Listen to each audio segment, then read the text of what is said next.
Hello ladies and gentlemen, I am Sid Alpha and welcome to this week's Line of Sight, the weekly news roundup video for Exclusively Games. Before we dive in, I wanted to take a moment to once again thank everyone for the extremely warm and kind reception you've given to me in my videos on this channel. Especially in recent days, it has grown more and more apparent that injecting an ideological position or one's own political agenda into traditional games journalism continues to widen the rift between journalists and gamers day by day. While I won't complain overly much that most traditional media sites do little more than provide myself and other content creators with job security, I do regret the general lack of nonpartisan information being put out there. But then again, I suppose that's exactly why we're all here now. And if you want more of the same, don't forget to check out the Exclusively Games website for new articles released every single day. Link is in the description below. Also, I will endeavor to prepare a proper video for next week, but this upcoming Sunday I will be turning 40 years old, so I will be looking to live streaming for a couple of hours on the 9th, so stay tuned to my YouTube channel and my Twitter for updates on that. Now that we've got all those pesky human emotions out of the way, let's see what's on offer for this week.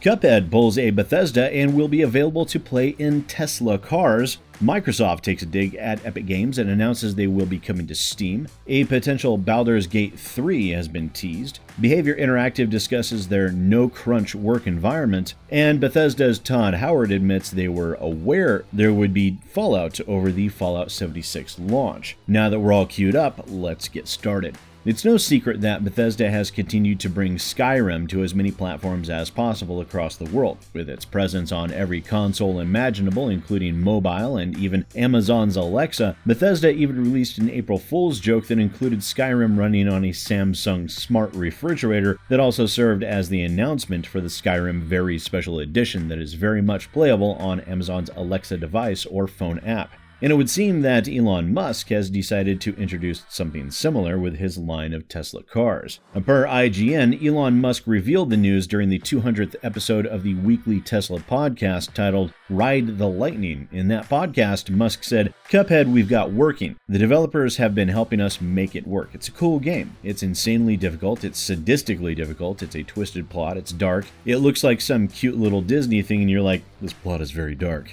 This followed off of the back of a tweet made by Elon Musk on May 18th, in which he stated there would be even more games in addition to the game Asteroids once they finished porting to Unity. In that thread, he also got very much into the gaming spirit by stating that they definitely needed a racing game that used the car's actual steering wheel and pedals.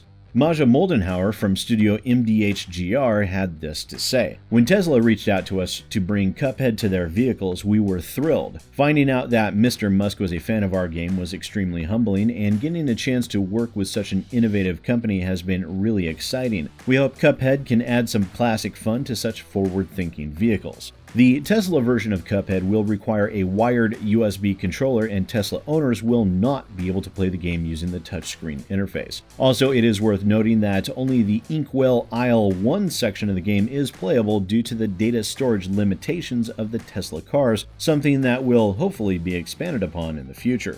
Now, our next story involves Microsoft and their decisions to be a bit more consumer-friendly. In recent days, gaming news has been alight with stories surrounding Epic Games and their paid, timed distribution exclusivity on PC in order for them to force competition with the platform's 10-ton gorilla, the Steam storefront. However, now we see Microsoft entering the fray and not on the side of Epic Games. In an Xbox.com blog post by Phil Spencer, the head of Xbox, Microsoft outlined a couple of changes that should not be any great surprise to anyone, but also one big change that was a surprise. They started by announcing the Xbox Game Pass for PC players, which is the Xbox monthly paid games as a service platform that grants access to a curated library of games and also grants discounts on the Microsoft Store on Windows with a promise of more information to come at this year's E3. The second category was the big surprise, where they announced that more games would be coming to the Steam storefront. In that, Spencer posted, "In March, we announced that Halo, the Master Chief Collection, will come to PC later this year, launching on Steam in addition to the Microsoft Store on Windows. We will continue to add to the more than 20 Xbox Game Studio titles on Steam, starting with Gears 5 and all Age of Empires 1, 2, and 3 definitive editions. We know millions of PC gamers trust Steam as a great source to buy PC games games, and we've heard the feedback that PC gamers would like choice. We also know that there are other stores on PC, and we are working to enable more choice in which store you can find our Xbox Game Studio titles in the future.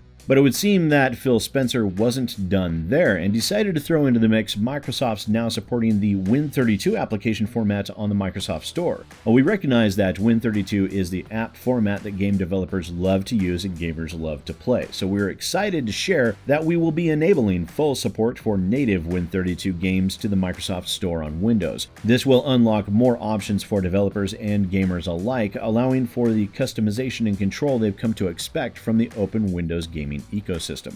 This seems to be an easy win for Microsoft, and by Phil Spencer's statements of working to enable more choice on PC, that Steam is only the beginning, and it is very likely that within the near future we may see Microsoft games to come to other digital distributors on PC such as GOG and possibly even the Epic Store as well.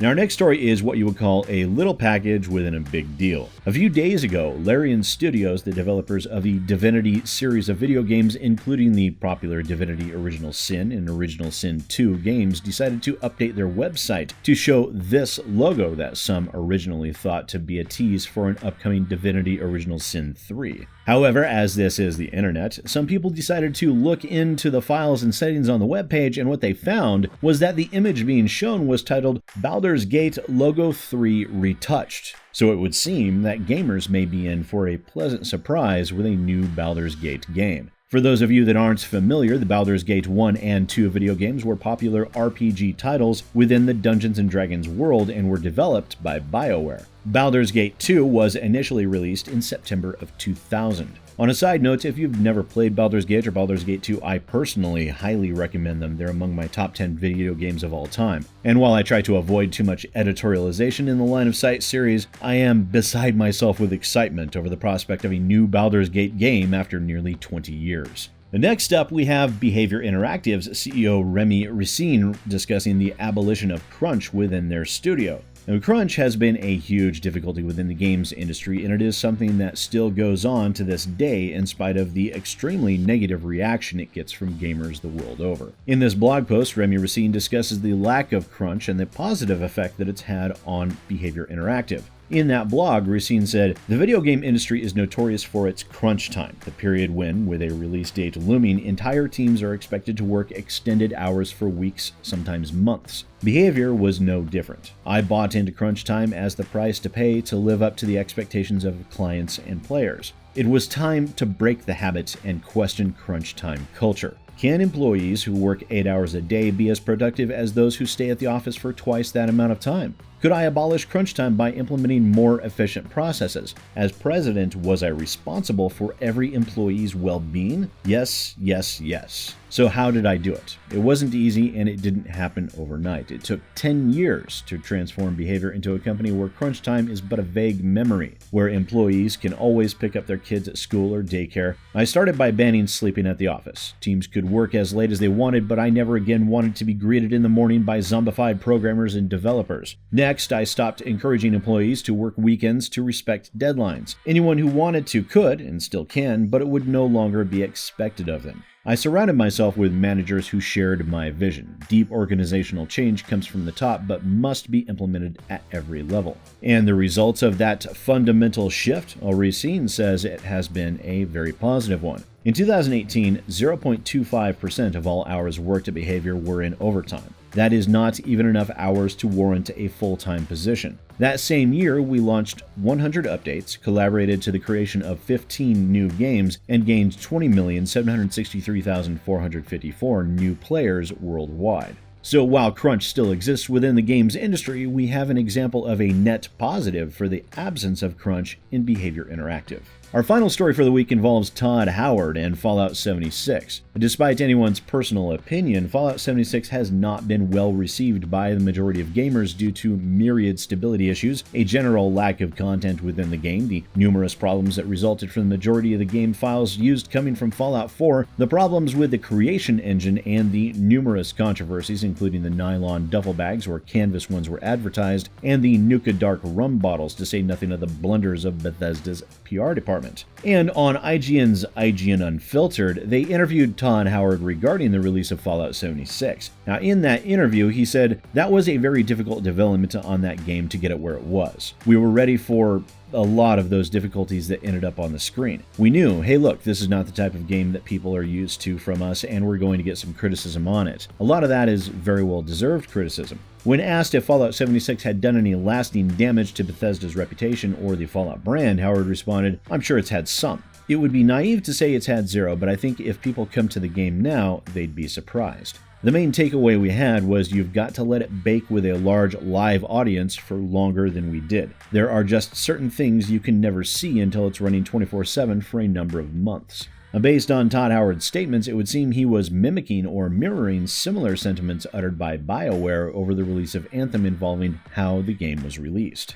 But that's all the time we have on this week's Line of Sight. Thank you so much for tuning in. If you have any thoughts about any of these topics, let us know down in the comments below. I'd love to hear what you have to say. If you want to see any more of my videos, you can visit me on my channel at youtube.com/SidAlpha for more industry commentary focused content. And once again, ladies and gentlemen, I am Sid Alpha, and I'll see you next time.